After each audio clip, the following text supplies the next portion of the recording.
चलिए जी, बढ़ते हैं जी अपनी एक और खबर की। और खबर जरा आपको बताते हैं हैदरपोरा तसादुम आ रहा है एनकाउंटर को लेकर, जहां पर एसआईटी की प्रेस कॉन्फ्रेंस कल हमने आपको बताई और उसके बाद जो रद्द-ए-अमल पूरे दिन रहा है उस पर हमने तबादले ख्याल तो किया ही था, लेकिन शाम होते होते इस तहकीकाती टीम के हवाले से एक और बयान भी सामने आया है।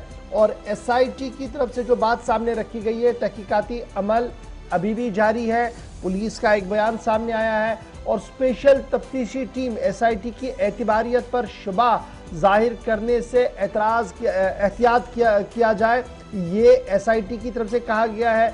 सियासी पार्टियों की तरफ से कयास आराइयों पर मबनी बयानात इश्तियाल अंगेजी, अफवाहबाजी और डर और खौफ का माहौल पैदा करने का मौजब बन रहा है।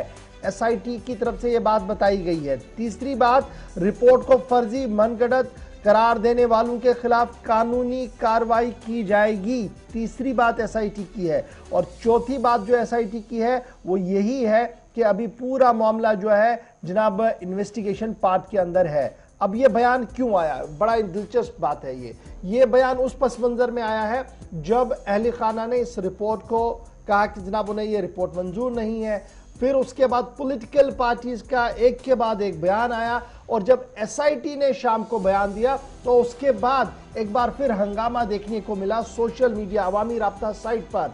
उमर अब्दुल्ला का ट्वीट सामने आया और उमर अब्दुल्ला ने कहा कि अब अगर अभी तहकीकाती अमल जारी ही था तो क्या वजह थी कि पुलिस ने हड़बड़ी में प्रेस कॉन्फ्रेंस की और शक व शुबहात को जन्म दिया। और सवाल पूछना कोई जुर्म नहीं है, इसे जुर्म के दायरे में कब से शुरू कर दिया। उसके फौरन बाद पीएचडी की तरफ से बयान जारी किया मोहम्मद यूसुफ तारेगामी ने, और तारेगामी ने अपने बयान और पीएचडी का बयान भी सामने रखा, जिसमें उन्होंने कहा कि इस तरीके से काम नहीं चलाया जाता है। दोस्त, दबाव और जिस तरीके की पॉलिसी को अडॉप्ट किया जा रहा है, इससे क्रेडिबिलिटी स्टेक पर लग रही है। महबूबा मुफ्ती ने भी ट्वीट करते हुए अपने ख्यालात का इजहार करते हुए कहा कि हमें तो पहले ही पता था कि कैसा माहौल बनेगा और क्या कुछ पिटारे से बाहर आ सकता है। लेकिन इस बीच खबर यह है कि रिपोर्ट को फर्जी मनगढ़ंत करार देने वालों के खिलाफ कानूनी कार्रवाई होगी। यानी सीधे सीधे पॉलिटिकल एस्टैब्लिशमेंट को कहा गया है कि वो बयानात देने से गुरेज करे। और यह भी कहा गया कि अवामी राब्ता साइट्स पर, सोशल मीडिया प्लेटफॉर्म पर या चैनल्स की तरफ से जो रिपोर्ट किए गए हैं उन रिपोर्टों को भी दोबारा से खंगाला जा रहा है और कानूनी चाराजोई और कार्रवाई जो है वो की जा सकती है।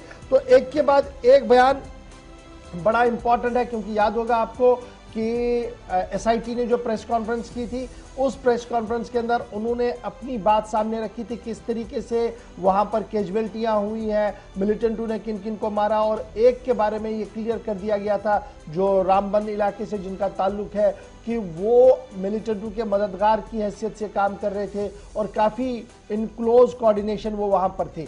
तो जब ये पूरी बातें सामने आई तो जम्मू के रामबन इलाके से भी इस प्रेस कॉन्फ्रेंस के खिलाफ आवाज सुनने को मिली, क्योंकि सीधी सी बात है वालिदैन को जुर्रत का अवार्ड मिला था, उन्होंने एंटी मिलिटेंट ऑपरेशन चलाए थे, हिजरत की जिंदगी बसर करते वो कहते हैं ऐसा सवाल ही पैदा नहीं हो सकता कि उनका बच्चा जी मिलिटेंसी में जाए। लगातार वो इस बात को कह रहे हैं। बहरहाल हर एक की अपनी अपनी बात है, लेकिन इस बीच एसआईटी ने रात देर गए जो बयान जारी किया, उस बयान के आने के बाद दिलचस्प हंगामा जो है वो देखने को मिल रहा है अवामी राब्ता साइट्स पर। क्योंकि शुरुआत उमर अब्दुल्ला की तरफ से हुई, महबूबा मुफ्ती ने ट्वीट किया, तारेगामी की तरफ से ट्वीट आया और उसके फौरन बाद मुख्तलिफ सियासी जमातों ने भी एसआईटी के सरबराह के दिए गए बयान को इंतहाई अफसोसनाक बयान करार दिया और कहा कि ये सीधे सीधे धमकी है और धमकियों से आवाज को दबाने की कोशिश की जाती है।